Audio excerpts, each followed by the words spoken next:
We are honored to have lead these discussions licensed attorney and professional fiduciary Darby Jones, a member of the Florida and Maryland Bar.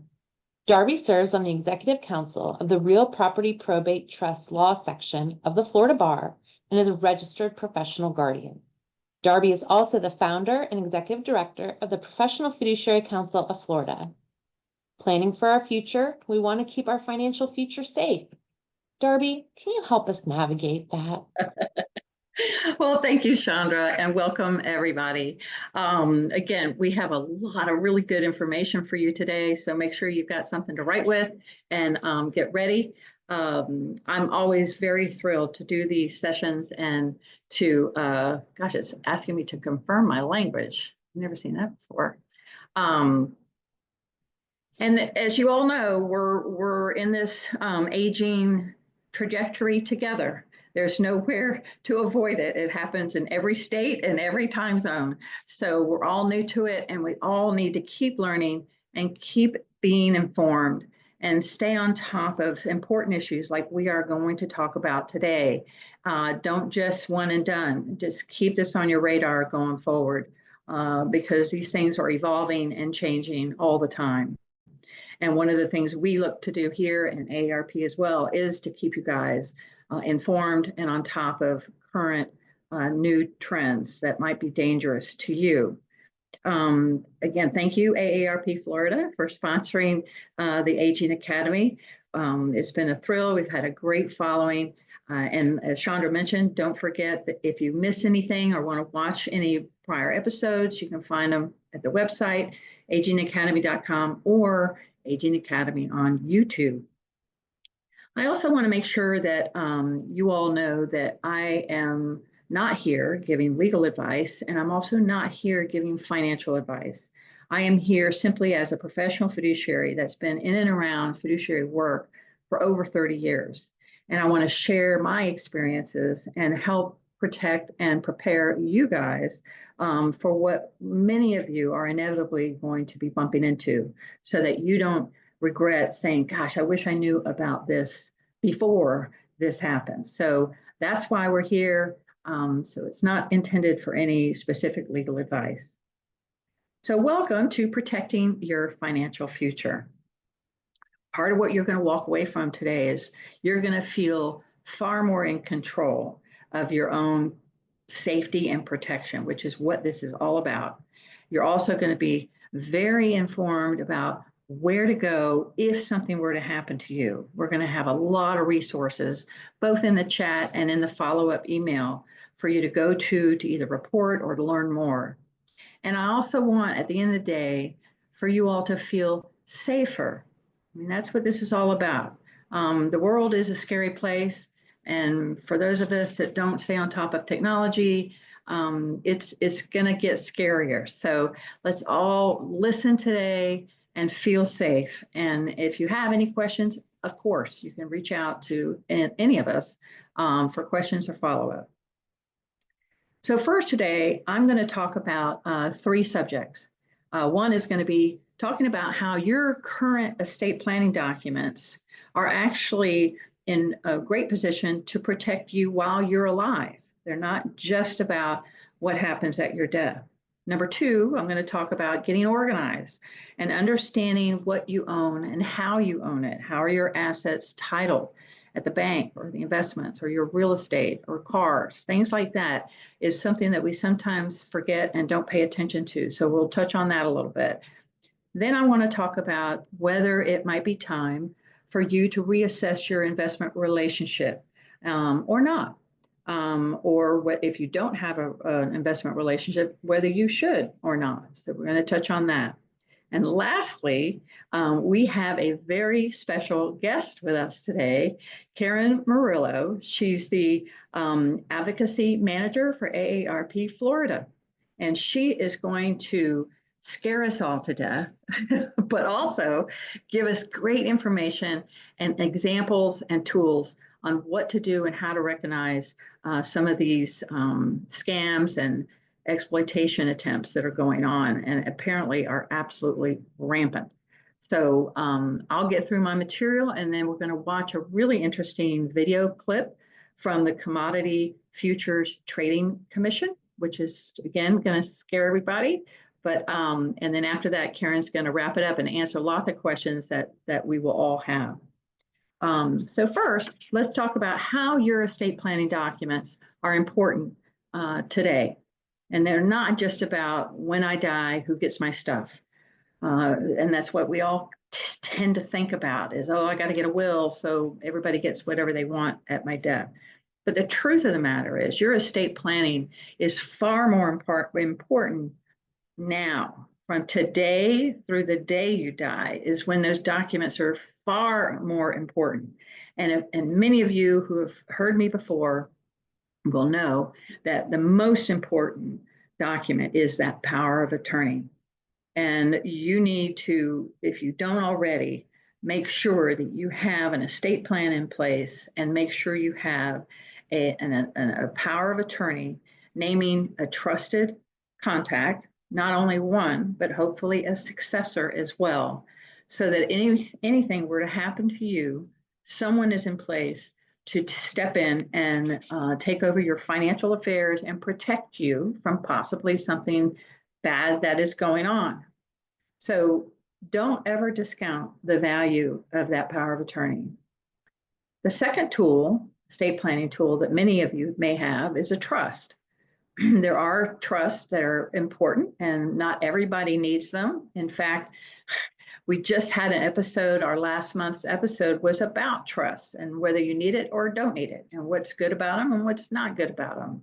I don't have a horse in the race to encourage you to enter into trust or to not enter into trust. So it's a great episode that really gives you just the facts about trusts.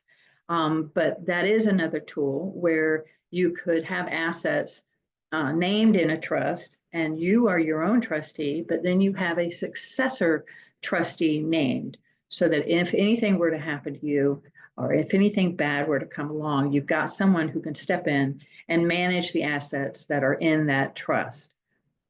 Now, the last thing you've got to remember about your estate planning documents, especially the power of attorney and your healthcare surrogate, are that you want to prepare these people. You don't just want to go to the attorney, get your documents, name your oldest child, and then put it in a drawer. What you need to do is talk to that person, the oldest child, or whomever it is you've named, and tell them that they have been named. You don't necessarily have to give them the documents, and in fact, I recommend that you don't, but just let them know where the documents are, that they are named in that important role, where to get the documents and what attorney you use, so if they have questions, and then give them some basic information. If any of you out there have had children that needed babysitters, you remember that little list of top things to know, who's the doctor, what they're allergic to, what their favorite TV program is, what soap they got to use for the bath, things that are really important for that babysitter. It's not hugely detailed, but that's the same kind of mindset you want to have when you sit down with your person that you've named. Let them know where you bank. They don't necessarily need to know your account numbers. They don't need to know your passwords. Just let them know what bank to call or what investment company to call or who your insurance carrier is. Let them know your car information, what the model and make of your car and the license tag number, stuff that they would need to know if there were an urgent situation with you. Again, not a lot of detail. You don't have to worry about the value of the accounts, the account numbers, or anything like that. Just a basic when they can hit the ground running and come to your aid. I do have a form that I use for my clients. It's called a client information sheet. And if you send an email to one of us, I'm happy to share that with you. It does kind of give you a laundry list of just some of the basic information you want to have on hand for yourself, if not for these other people as well. So the next category I want to talk about is organizing your finances or your assets. It's really important, and I don't want this to sound like you've got to do some financial statement or a business plan. This is simply just taking an inventory of what you own. And then how is it titled? How's the deed to your home titled? How are your retirement accounts? Do you have the beneficiaries on those? Have you been divorced? Is your ex-husband or ex-wife still the beneficiary? But that happens so often. So make sure you just take sort of an inventory of the accounts that you own, how they're titled. Are they joint with someone else? And that's another very important conversation. In fact, we have an upcoming episode where we are going to talk in great detail about how to title accounts or how not to title accounts to protect yourself and to not interfere with your estate planning plan. So you want to, how's your car titled? How's your home titled? How are your accounts titled? Who are the beneficiaries on your life insurance or your investment accounts? What else do you own accounts or real estate outside of the state in which you live? That's very important to know. And then sort of who are your relatives? Who are the people that, if you have someone named as a beneficiary, is that contact information somewhere to be located? That would be something you'd want on that information sheet I was talking about previously. These are important people to you, maybe not the ones to call in an emergency, but someone to call in the event that we need to settle your estate. So get your finances organized, not necessarily, formally, but at least make a list, go through it mentally, just do a little inventory of what you own and how it's titled. Because now there are only really 3 ways at your death to pass your assets. Your stuff, your assets, are going to either go through probate. Okay, that means your will, your last will and testament, will control any assets that are in your individual name. Okay. Another way is by titling. How is that asset titled? Maybe Chandra and I own a condo in Florida together. At my death, it automatically goes to her because it's jointly titled. The actual title shows joint, could say right of survivorship, could say tenants by the entirety. There are a lot of ways to articulate that joint ownership, but that is the second way that your assets can go at your death, and it goes automatically. The third way is by contract. And when I say contract, that means you've signed something during your lifetime that says that this asset is going to go to this person. So for example, at the bank, you have a pay on death, or your IRA has a beneficiary designation, or your insurance policy has a beneficiary, or your annuity has a beneficiary. That should contract during your lifetime that you have signed.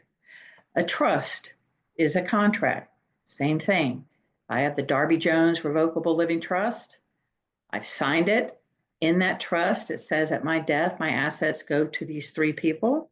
I've already said where it goes. So you have assets that go by your will. You have assets that can go by how they're titled. And you have assets that can go by how they're contracted to go.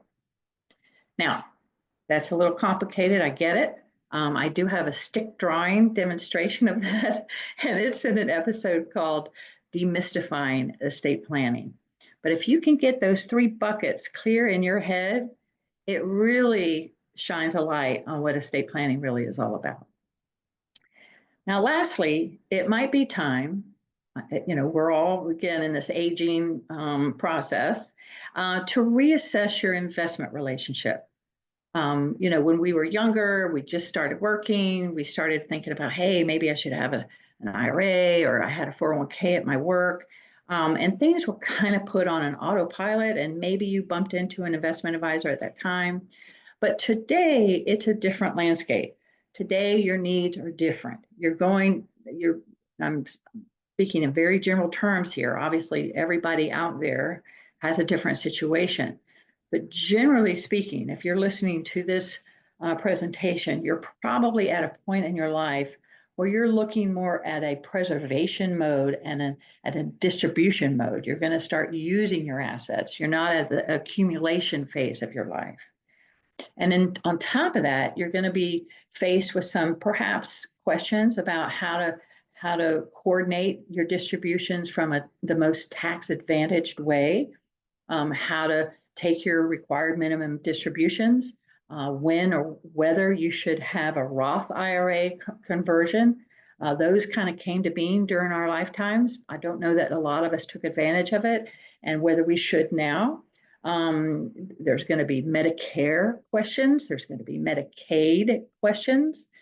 Those are two very important areas. So your financial advisor that you had 10, 20, 30 years ago may not really be focused or up to speed on these issues, a whole different set of clients' issues. And they may be or they may not be, but it's something you want to investigate. You also, of course, want to have a financial advisor who is a full fiduciary. The very first episode of Aging Academy was completely dedicated to understanding what is a fiduciary. That word is used in many, many ways, and it's a very confusing concept, but there are various levels of fiduciary duty. And there are investment advisors that you can get who are at the highest level of fiduciary duty. It means that they must act in your best interest. And there are many investment advisors that do not operate with that fiduciary duty. So you want to make sure that whoever you're working with has that highest level of best interest fiduciary duty. And you find that out by asking them and having them show you where it says that they operate under that duty.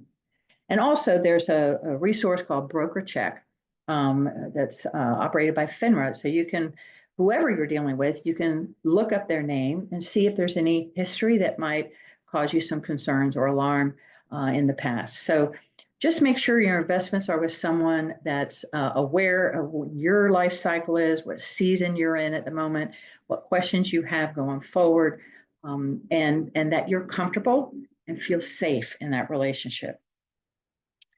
Now, I want to take, before I take up too much more time, I'm going to ask Chandra to show a clip. This is a video clip from the lady at the Commodity Futures Trading Commission, Melanie, and it's going to scare you, and I hope it does, and it should. And then after that video clip, Karen is going to come on and share with us some more information and more details about exploitation, vulnerability, how we can protect ourselves, how we can feel safer, and hopefully you guys are going to have a lot of questions and concerns. So, Chandra, let's watch the video. And so we're talking about a growing government effort to warn Americans about a potentially devastating scam that is now sweeping the nation. It preys on people who are looking for love and also looking to make a little money. It's known as a relationship investment scam. So what happens is sophisticated criminals use dating apps or social media platforms, even random wrong number text messages to lure in victims. They turn to fake profiles, fake images, fake voice AI created to make themselves appear attractive and professional. They build connections and then persuade their victims to invest what turns out to be a fraudulent business or investment opportunity. So they say, hey, I love you and I got a great opportunity for you. Please give me your money. Perpetrators call this technique, here's a lovely phrase for you, pig butchering, as in fattening a pig before slaughter. By the way, 2023 alone, nearly a quarter of all Americans said they were duped by some sort of cyber scam, and that led to the loss of $159 billion, according to one estimate. In most cases, they go unreported. People are embarrassed. The Commodity Futures Trading Commission, which works to protect market users and the public from fraud, is now joining forces with a whole range of federal and state and nonprofit organizations to warn the public about these scams. And so we are joined now by Melanie DeVoe, the director of the CFTC's Office of Customer Education and Outreach. Melanie, good morning. Thank you very much for being here. Everybody Good morning. thinks, thank you for having me. everybody thinks it would never happen to them, but when it comes to, we usually talk about romance scams, it's like when the heart is involved, the mind isn't working. And now you have a kind of scam where the mind is working and people are saying, ooh, I'm gonna make some money here. How big of an issue is this? This is a huge issue, and I'm really thankful that you letting me warn your viewers about this today. We see all types of Americans being contacted simply through wrong numbered texts or on dating apps or social media profiles or even on networking profiles. And the scammers want to get to know them, be their best friend or their love interest. And it's a huge problem, and we think it's growing. Melanie, why does your agency say that in some cases the scammers themselves are also victims? The United Nations has reported that the criminal organizations behind these scams are using human trafficking victims to perpetrate the scams. And these victims are locked up in what they call fraud farms across the world, and they're beaten if they don't scam Americans. So it's a very sad story of victims on both sides. Wow. This is horrible. What a terrifying and horrific dimension to all of this. What are the red flags? People, again, you're gonna hear my voice and assume this could never happen to you, but I promise it could. And people who have been victimized are like, I never thought this would happen to me. At first I thought it was a scam, but there's like this slow pull in. Melanie, what happens? Right, so, you know, you have a new best friend or a new love interest who's texting you every day, and you develop this relationship of trust, and then you realize that they're very wealthy and you want to know how, and you ask them if they can help you, and then they'll say, okay, yes, I can help you invest. And so at first you'll be very profitable, you'll get a little money back, and then they'll show you a website where you're making a ton of money, you think you're a millionaire, so you take out all your money and you give it to the scammers. So what can people do to protect themselves? How can people check to see if a person is real or that website is real? So I'd say if you have this type of online friend, you need to be very careful. Talk to someone you trust. Trust your instincts. And also go to cftc.gov/learn and protect to learn more about the scam. If you are scammed, we encourage you to report it either to the CFTC or to the FBI at ic3.gov.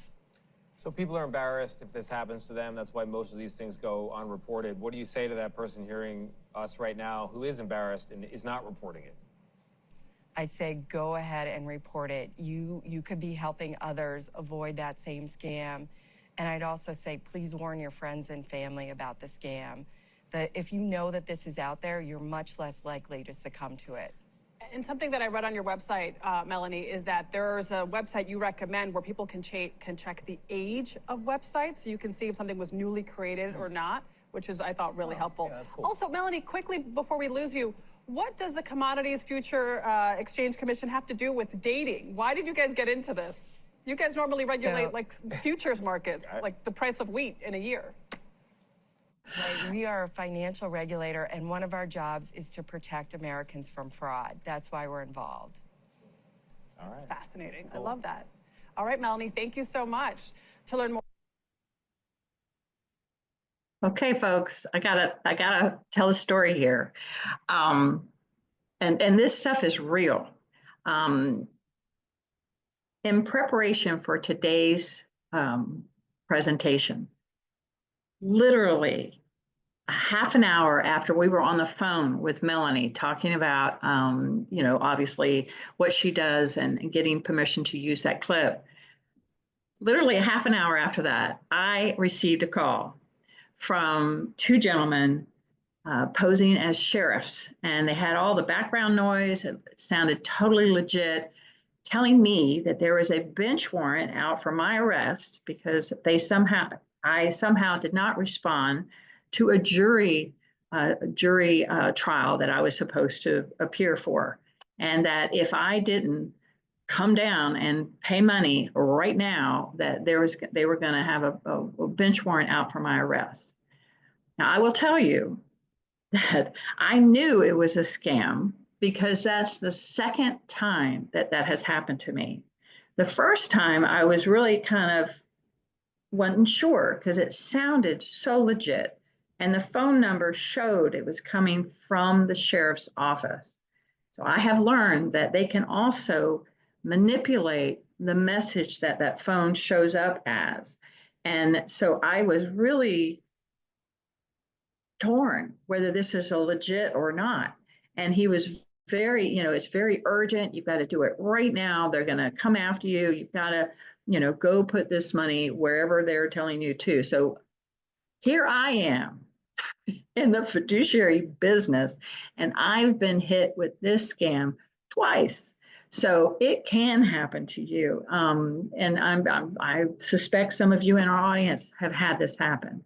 So Karen, please help us with what to do and how to protect ourselves going forward.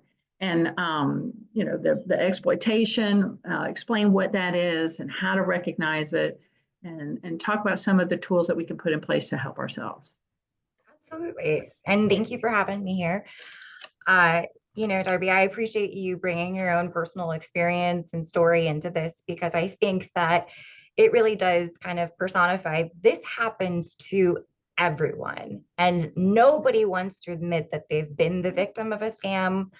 Nobody even wants to admit that they've been targeted by a scam. It leaves people feeling very, embarrassed and frustrated, and a lot of emotions that get stirred up. And I think the most important piece of this is to remember that it happens to everybody. And if your mindset is, it would never happen to me, you're the next person it's going to happen to. That's just the reality. I say that to every person of every age, because it happens to people of all ages.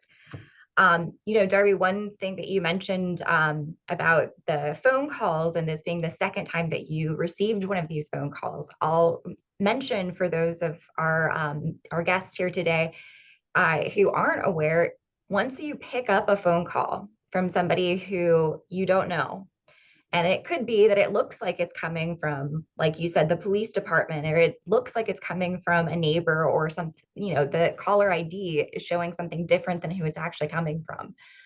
Once you pick up that call, even if that is not a scam call itself, you have now increased your likelihood of receiving scam calls, because you have shown that there is a working number and somebody willing to pick up the phone, which makes your information that's being traded on the dark web so much more valuable. And you're gonna get hit just all the more if you pick up the phone.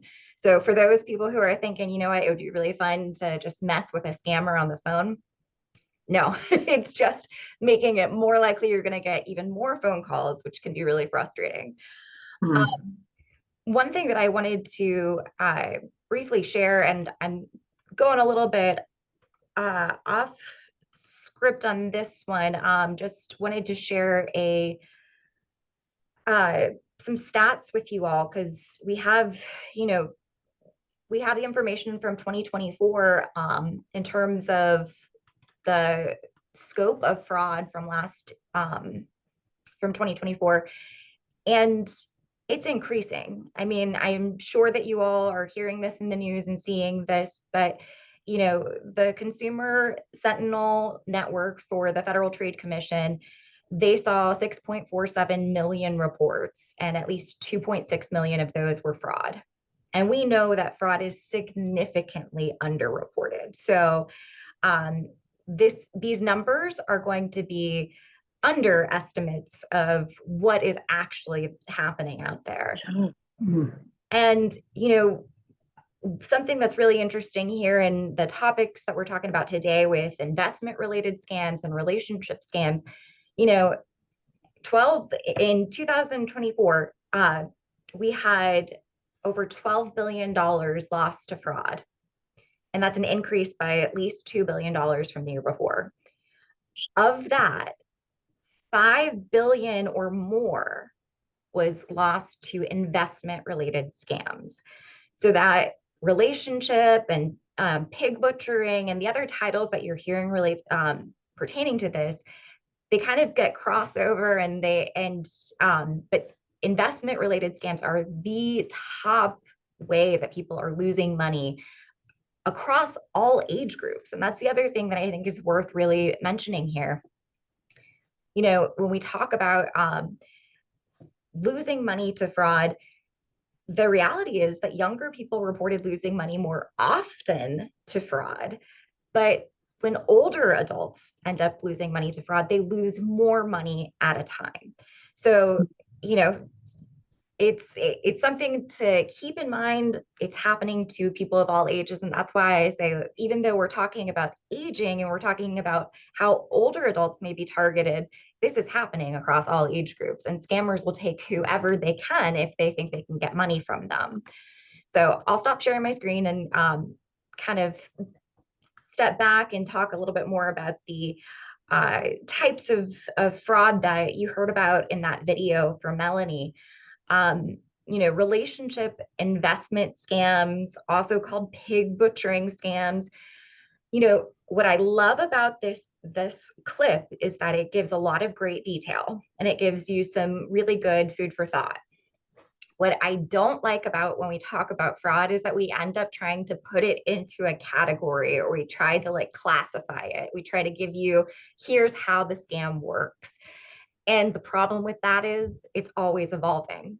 So the moment I tell you this is what a fraud looks like, that scam has already evolved in 10 different ways.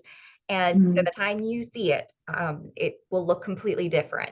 So keep in mind that all of these tips that I'm giving you and what we're talking about today, this is all general information, but it continues to evolve. And the technology that is out there being used to facilitate the fraud, it is impressive.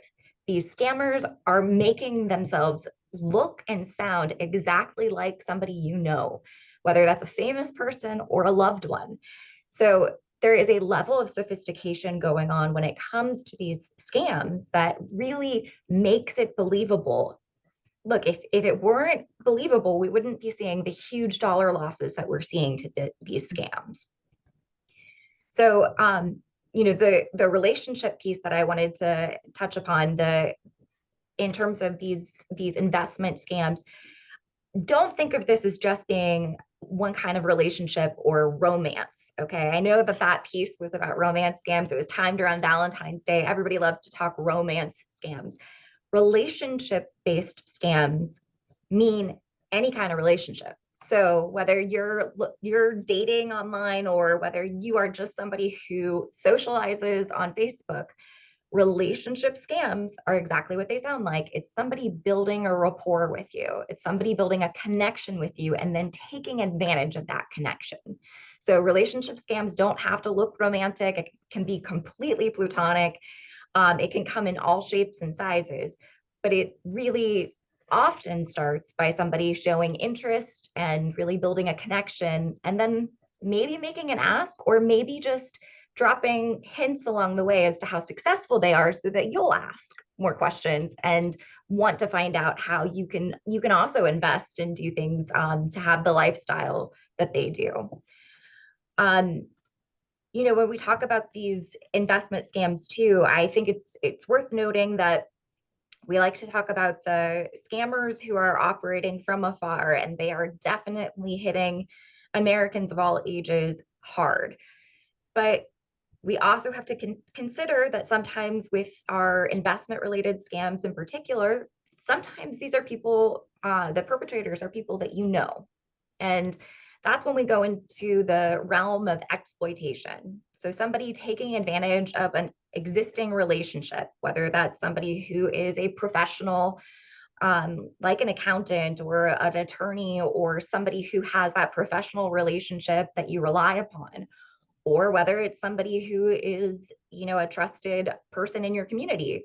Unfortunately, having criminally prosecuted cases of exploitation here in Florida, I can tell you that we've seen everything from ministers and pastors being guilty of exploitation. We've seen caregivers who have taken on that role. We have seen certainly family members and close friends, neighbors, really any person who has that close proximity and relationship can use that relationship to exploit.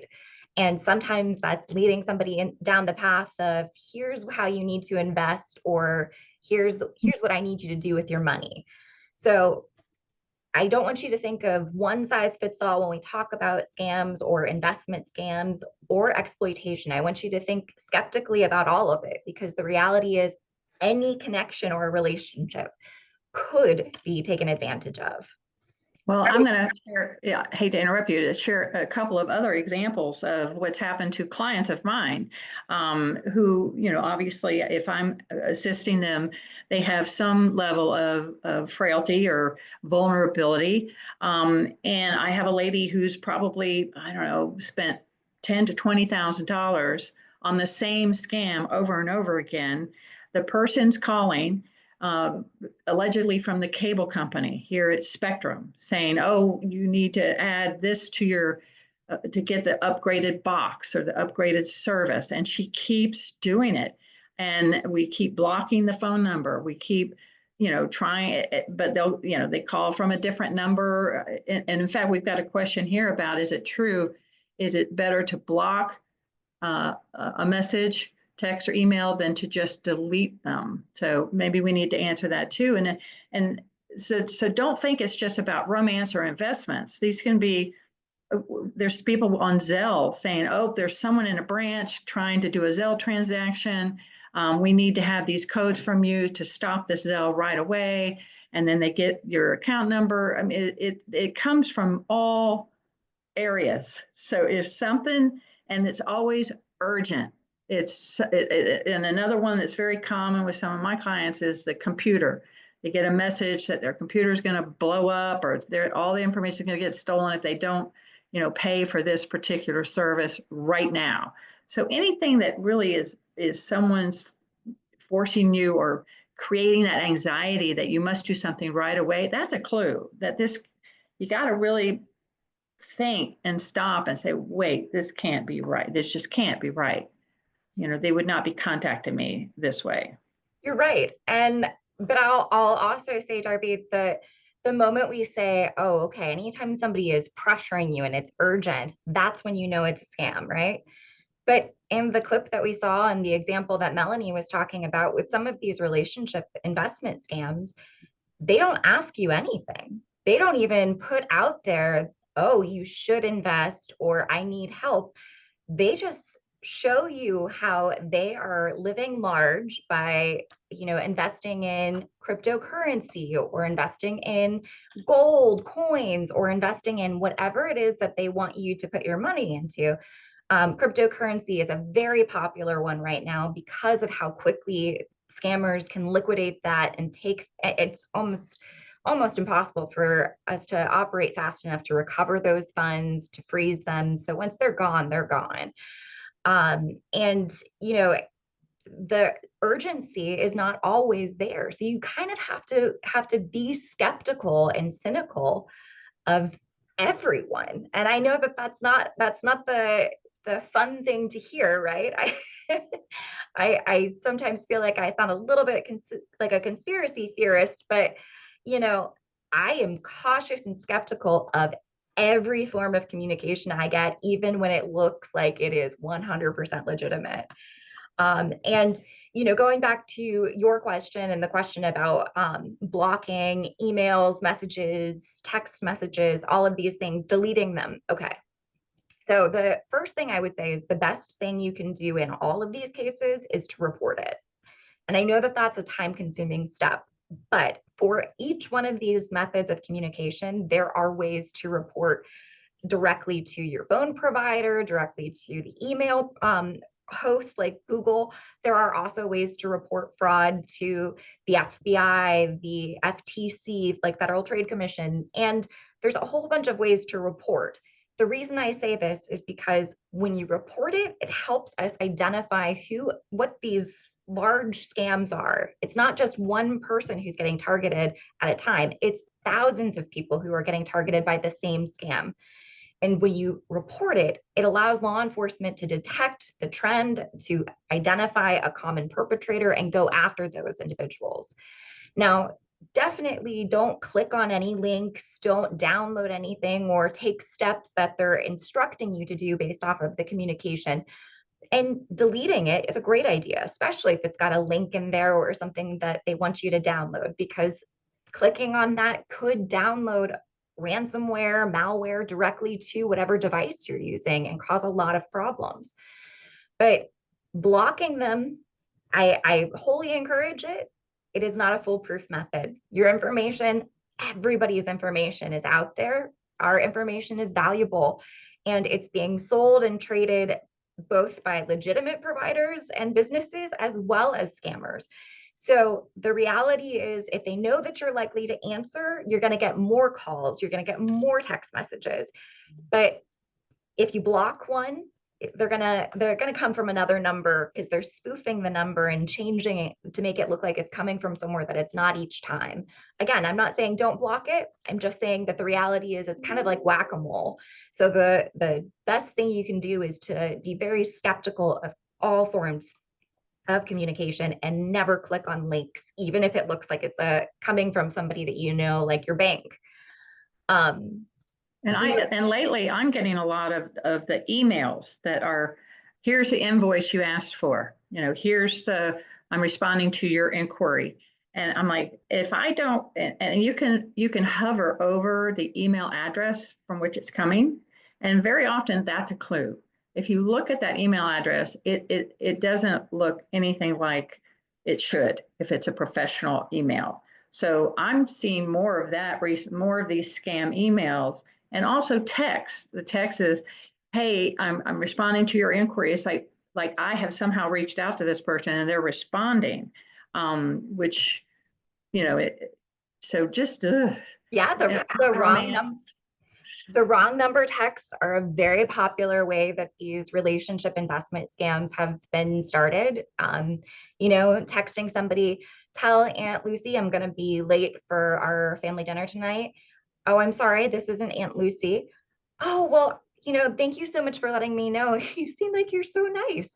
Who is this? Let's talk a little bit more and form a relationship, and then let me keep that relationship going so that I can later exploit it. I mean, it happens just that easily and just that innocently in terms of the communication.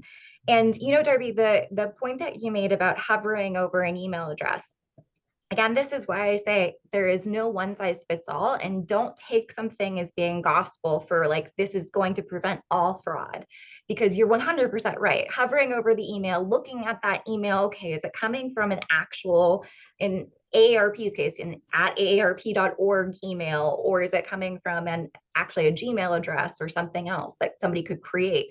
That's a good flag. But the reality is, we know businesses, and including banks, including others, have compromises too. So that is why I say it is always a good practice to just be skeptical of each communication. If it's something that really requires urgent action, the best practice is always to go directly to, like if it's a bank and you've seen alert, there's fraud on your account. Okay, don't click the links. Don't call the phone number provided in that communication. Go directly to your bank account and pull up the information. If you want to call somebody, use the number on the back of your debit or credit card. Don't do a Google search. Don't rely on information that's being handed to you, because all of that is being manipulated by scammers. You can trust the reliable information that you hold and possess based off of that debit card, or based off of the information of going directly to your local bank or logging directly into your account. But being skeptical of all of these communications, I know it can make people go crazy, but yeah, we can't trust what we see anymore. We can't trust the source in so many of these instances, because we see how it is exploited and taken advantage of by scammers. And there's such a challenge with so many people, I'm sure, in the audience, where it may not be you that we're worried about, but you may be caring for your elderly parent, or you may be the caregiver for someone who has maybe some mental frailties, or they're not necessarily incompetent, but many of my clients are just vulnerable. And like you said, Karen, they're young people that are vulnerable. My kids would probably fall for some of this stuff. So it's doubly difficult when you are caring for somebody else and you can't be with them 24/7 and watch their phone and watch their computer, and you don't want to take that freedom away from them. So it's really doubly hard on how to manage those issues, which is another reason why that power of attorney is so helpful, because if you're the power of attorney over that vulnerable adult, you would be able to look at their account and watch their transactions and maybe nip things right away. And also, Karen, if before we run out of time, talk about that super important concept about that trusted contact. And so, Darby, I'll say that the power of attorney that you mentioned, I wanted to make sure I picked back up on that. It's an excellent resource and something that as you're updating it and as you're moving forward, remember that the law is evolving to catch up with all of these new forms of exploitation and fraud. And there are many states, Florida is one of them, that have injunction tools and other things that people who are powers of attorney can use when exploitation is occurring. They can step in and they can intervene if that authority is clearly granted within the power of attorney. So if your power of attorney document is a pretty old one, consider looking at and checking, okay, does my power of attorney give this person authority to step in and seek an injunction or to step in and take certain steps if exploitation is occurring? You mentioned the trusted contact. This is one of my favorite things and such an underutilized concept, unfortunately, but we could all benefit from it. Trusted contacts are available to anybody for financial accounts, investment accounts. It is a way for you to have somebody listed in connection with your accounts, so that if your bank has a question, for example, they can't get a hold of you, they want to find out, okay, do we have the best correct contact information? They can confirm that with your trusted contact.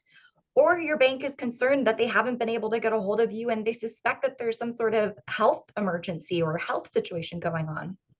This gives them the opportunity to reach out.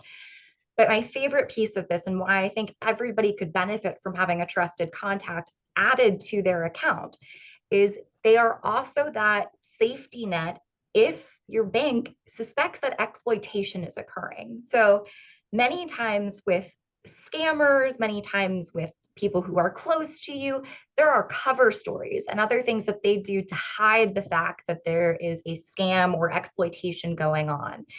And having this trusted contact allows your bank to reach out and ask questions to see if maybe something is actually amiss. And I really appreciate the trusted contact piece, because it's not giving anybody access to your account information. It's not giving anybody control over finances or any kind of access to private information, but it's giving the bank that third party that they can reach out to and say, we just want to touch base and make sure that everything's okay here. And that person can then in turn turn around and say, let me call them up and find out what's going on. These questions are concerning. Let me see what's going on with my loved one who's listed me as a trusted contact. So this would allow for earlier detection and allow the banks to take steps earlier on. And one other piece of this too, as we're talking about trusted contacts and we're talking about, reporting, we're talking about how to really assess this.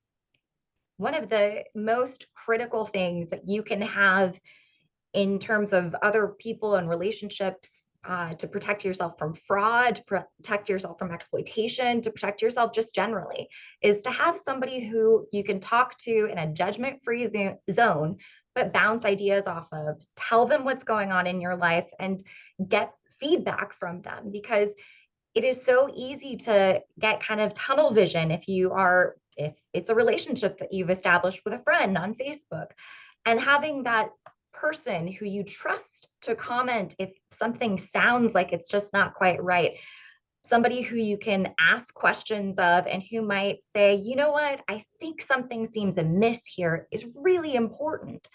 And if you don't have that person, or if you just don't want to reach out to somebody that you know for that purpose, it's also good to know that there are professionals that are employed for this purpose, like the Fraud Watch Network helpline through AARP. We offer this helpline where we have trained fraud specialists who will talk to you about, okay, look, I think this might be a scam, or I got this call or this text message. This seems kind of fishy. What should I do with it? How do I report it? How do I respond? What steps do I take? So making sure that you have that person and that you have this resource kind of in your back pocket, the AARP Fraud Watch Network helpline.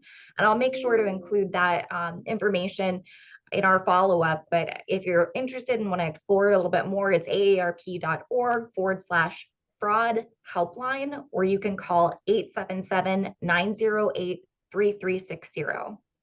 Okay, let me pause, Darby, and see if we have any questions. Well, I tell you what, this is so helpful to hear some of these just simple things that we can do that we ought to, all of us today do. The trusted contact, just making sure your accounts are in order, that you understand your accounts. And I know that we're coming up on the end of our time here today, and we did answer the question about whether to delete or block people, do both or do all. And I do have to say, the reporting thing, I have had a little bit of trouble with that, because the sheriff thing, I call the sheriff's office and I say, hey, I just want to let you, and they're like, there's nothing we could do, because they're just going to get another phone number. There's nothing to report. The phone number isn't of any value.